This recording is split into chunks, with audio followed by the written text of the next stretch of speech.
ஜாலியா வந்து ஒரு 5 நிமிஷம் சோஷியல் மீடியா யூஸ் பண்ணலான்னு சொல்லி போவோம். கடைசியா பார்த்தா ஸ்க்ரோல் பண்ணி 2 மணி நேரம், 3 மணி நேரம்னு சொல்லி நம்ம நேரத்த வந்து வீணாக்கியிருப்போம். இப்போ வந்து இனிஷியலா சோஷியல் மீடியா யூஸ் பண்ணும்போது, அது இன்ஸ்டாவா இருக்கட்டும், யூடியூபா இருக்கட்டும், ஃபேஸ்புக்கா இருக்கட்டும், எதுவா வேணாலும் இருக்கட்டுமே, யூஸ் பண்ணும்போது வந்து நமக்கு ரொம்ப ஜாலியா இருக்கிற மாதிரி தெரியும். ஆனா யூஸ் பண்ண நமக்கே வந்து அந்த ஒரு கவனச்சிதறல் அதிகமா வர்ற மாதிரி இருக்கும். அந்த அட்டென்ஷன் ஸ்பேன்னு நம்ம சொல்லுவோம் இல்லையா? அது வந்து குறையிறது நமக்கே தெரியும். இப்போ வந்து நம்ம ஒரு புக் படிக்கணும்னு நினைக்கிறோம் அப்படின்னா, நம்மனால உட்காந்து ஒரு 2 நிமிஷம் உட்காந்து வாசிக்க முடியாது. ஒரு 2 பேஜ் வாசிச்சா கூட, ஐயோ! ஃபோன் எடுத்து பார்க்கணுமே அப்படின்னு சொல்லி தோணிட்டே இருக்கும். அப்புறம் ஏதாவது நோட்டிஃபிகேஷன் வந்திருக்குமோ, யாராவது கால் பண்ணியிருப்பாங்களோ அப்படிங்கிற ஒரு எண்ணம் வந்து நமக்கு தோணிட்டே இருக்கும். ஏதோ ஒரு டிஸ்ட்ராக்ட் நமக்கு வந்து ஆயிட்டே இருக்கிற மாதிரி ஃபீல் ஆகும். சிலருக்கெல்லாம் என்ன சொல்லுவாங்க அப்படின்னா, எனக்கு வாசிக்க ஆரம்பிச்சாலே வந்து தூக்கம் வந்துருது அப்படிங்கிற மாரி சொல்லுவாங்க. ஒரு சிலர் வந்து என்னால ஃபோக்கஸ் பண்ண முடியல அப்படிங்கிற மாரி சொல்லுவாங்க. ஸோ நம்ம எப்படி வந்து நம்ம அந்த கவன சிதறல்களை எல்லாம் சரி பண்றது? எப்படி வாசிப்பு ஸ்டார்ட் பண்றது? அப்படிங்கிற மாதிரி வந்து ஸ்க்ரீன் டைம் எப்படி ரெட்யூஸ் பண்ணலாம்? அப்படிங்கிறத தான் வந்து இந்த வீடியோல நம்ம பார்க்க போறோம். Welcome to my YouTube channel. நான் திவ்யா. இப்போ இங்கே என்ன பிரச்சனை அப்படின்னா, நம்ம சோஷியல் மீடியா யூஸ் பண்ணும்போதா இருக்கட்டும், நமக்கு வந்து அது ஒரு ஜாலியாக இருக்கிற மாதிரி இருக்குது. நமக்கு வந்து ஒரு டோப்பமைன் ஹிட் கிடைக்கும். அந்த மாதிரி ஒரு ஃபீல் வந்து இருக்கும். ஆனால் இதுவே வாசிக்கணும் அப்படின்னா, ஐயோ! ஃபோக்கஸ் பண்ணணுமே, அங்கே என்ன சொல்கிறாங்க அப்படிங்கிறத சொல்லி நம்ம அதை கவனிக்கணும், அதை பற்றி யோசிக்கணும் அப்படிங்கிற மாதிரி தாட்ஸ் எல்லாமே நமக்கு வரும். ஏன் அப்படின்னா, சோஷியல் மீடியாவுக்கு வந்து நம்ம சும்மா படுத்துட்டு கூட நோண்டிட்டு இருப்போம். நேரம் போகிறதே தெரியாது, சலிக்காது, போர் அடிக்காது. அங்கே வந்து நம்ம உழைப்பு வந்து போடணும் அப்படிங்கிற எந்த அவசியமுமே கிடையாது. ஜஸ்ட் நம்ம பார்த்துட்டு இருந்தா போதும். ஆனால் இதுவே வாசிக்கணும் அப்படின்னா, நம்ம வந்து நிறைய அங்கே எஃபோர்ட் போடணும். நமக்கு அந்த ஒரு பாசிவா நம்ம எங்கேஜ் ஆகுறதுமே ரொம்ப கஷ்டம். அங்கே வந்து அந்த என்கேஜ்மெண்ட் இல்ல அப்படின்னா, நம்மனால அங்கே என்ன சொல்ல வர்றாங்கன்னே வந்து அந்த புக்ல இருக்கிற விஷயங்கள் நம்ம வந்து உள்ள எடுத்துக்க முடியாது. ஸோ அங்கே நல்லா எஃபோர்ட் போடுற மாதிரி இருக்கும். நமக்கு மூளைக்கு வந்து வேலை குடுக்குற மாதிரி இருக்கும். அதனால வந்து நமக்கு அங்கே அதுக்கு டைம் ஸ்பெண்ட் பண்ணுறது வந்து ரொம்ப கஷ்டமா இருக்கிற மாதிரி இருக்கும். ஸோ அதனால தான் வந்து நெறைய பேர்னால அந்த ஒரு டிஸ்ட்ராக்ஷன்லேருந்து வெளிய வர முடியல. செல்வேந்திரன் வந்து ஒரு விஷயம் சொல்லுவாரு, "வாசிப்பது எப்படி?" அப்படிங்கிற ஒரு புத்தகத்தில. அதாவது வாசிக்கிறது அப்படிங்கிறது வந்து இன்ஃபர்மேஷனை வந்து கேதர் பண்ணுறது மட்டும் கிடையாது. நம்ம மனசையுமே வந்து செம்மைப்படுத்துறதுக்கான ஒரு பயிற்சி அப்படிங்கிற மாதிரி விஷயங்களை எல்லாமே சொல்லியிருப்பாரு.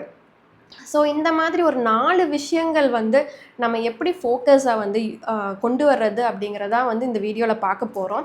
ஃபர்ஸ்ட்டாக நான் சொல்கிறது வந்து, இப்போ வந்து நீங்கள் வாசிக்கணும் அப்படின்னு சொல்லி ஒரு பிளான் பண்ணிட்டீங்க அப்படின்னா, பர்ட்டிகுலரான ஒரு பிளேஸ் வச்சுக்கோங்க உங்கள் வீட்டில். உங்கள் வீட்லயா இருக்கட்டும், உங்கள் ரூம்லேயா இருக்கட்டும், இந்த இடத்துக்கு போனால் நான் வாசிப்பேன் அப்படிங்கிற மாதிரி ஒரு இடத்த சூஸ் பண்ணிக்கோங்க. அங்கே போகும்போது உங்கள் ஃபோனை வந்து வேறு எங்கேயோ வச்சுட்டு போயிருங்க. ஸோ உங்களால் ஒரு 10 நிமிஷம் வந்து உட்காந்து நல்லா வாசிக்க முடியும். இன்னொரு விஷயம் வந்து இப்போ நமக்கு ஒரு 2 புது விஷயங்கள வந்து சீக்கிரமாக நமக்கு அடாப்ட் பண்ணிக்க முடியும்.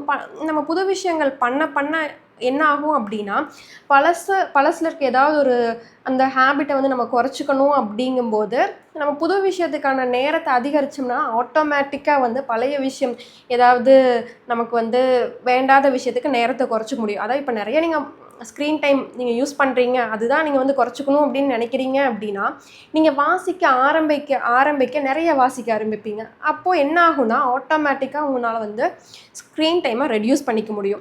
இதை வந்து நீங்கள் ஃபாலோ பண்ணுங்கள்.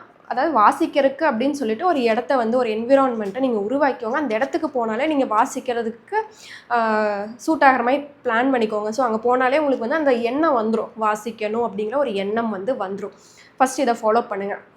செகண்டு ஒரு 15 நிமிஷம் டெய்லியுமே வந்து வாசிக்கணும் அப்படின்னு சொல்லி சின்ன சின்ன டார்கெட்ஸ் வச்சுக்கோங்க. ஒரு 15 நிமிஷம் அப்படிங்கிறது ஒரு 3 பேஜாக இருக்கலாம், ஒரு 2 பேஜாக இருக்கலாம். அது வந்து இவ்வளோ புக்ஸ் தான் வாசிக்கணும் அப்படின்னு சொல்ல, அந்த ஒரு ஹேபிட்டை வந்து பில்ட் பண்ணுறதுமே வந்து ரொம்ப ஒரு நல்ல விஷயம். ஸோ அதை வந்து கண்டிப்பாக பண்ணணும்.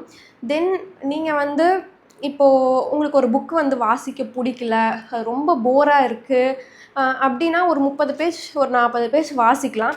அதுக்கப்புறம் வந்து கண்டிப்பாக வந்து ஃபோர்ஸ் பண்ணி வாசிக்காதீங்க. ஏன்னா அது உங்களுக்கு செட் ஆகாத புக்காக கூட இருக்கலாம். ஸோ அதனால் வந்து அந்த புக்கை வந்து நீங்கள் எடுக்காதீங்க, வச்சுருங்க. எந்த ஒரு கில்ட்டுமே இல்லாமல் வாசிக்க முடியல, வாசித்தோம் அப்படின்னா தப்பான புக்காக இருக்கலாம். இந்த டைமில் வந்து அது வாசிக்க முடியாத ஒரு புத்தகமாக கூட இருக்கலாம். கொஞ்ச நாள் கழித்து கூட அந்த புக்கை எடுத்து வாசிக்கலாம். ரொம்ப ஃபோர்ஸ் பண்ணி வாசித்தோம் அப்படின்னா தப்பான புக்கை, அதாவது நமக்கு இந்த டைமுக்கு செட் ஆகாத புக்கை அடுத்தது வாசிக்கிற ஒரு இன்ட்ரெஸ்ட்டே போயிடும். ஸோ அதை வந்து நீங்கள் பண்ணவே பண்ணாதீங்க. கடைசியாக வந்து ஒரு விஷயம் மட்டும் சொல்லி முடிச்சிடுறேன். என்ன பண்ணணும் அப்படின்னா, நீங்கள் வந்து தூக்கம் வருது அப்படிங்கிற மாதிரி நிறைய பேர் சொல்கிறதுனால ஒரு பென்னோ இல்லை ஒரு பென்சிலோ வந்து கையில் வச்சுக்கும்போது என்ன ஆகும் அப்படின்னா, ஆட்டோமேட்டிக்காக வந்து நமக்கு அந்த பிரெயினும் வேலை செய்யும். ஸோ நம்ம நிறைய நோட்ஸ் எடுத்துக்கலாம். உங்களுக்கு ஏதாவது ரொம்ப முக்கியம் அப்படின்னு தோணும்போது அங்கே அண்டர்லைன் பண்ணிக்கலாம். வேறு ஏதாவது தாட்ஸ் வந்தால் கூட அந்த இன்ஃபர்மேஷன் ரிலேட்டட் நீங்கள் சைடில் நோட் பண்ணிக்கலாம். ஸோ இந்த மாதிரியெல்லாம் பண்ணீங்க அப்படின்னாலே வந்து ஆட்டோமேட்டிக்காக வந்து உங்களால் ஒரு ஃபோக்கஸ்க்கு வந்து ரீட் பண்ணுறதுக்கு முடியும்.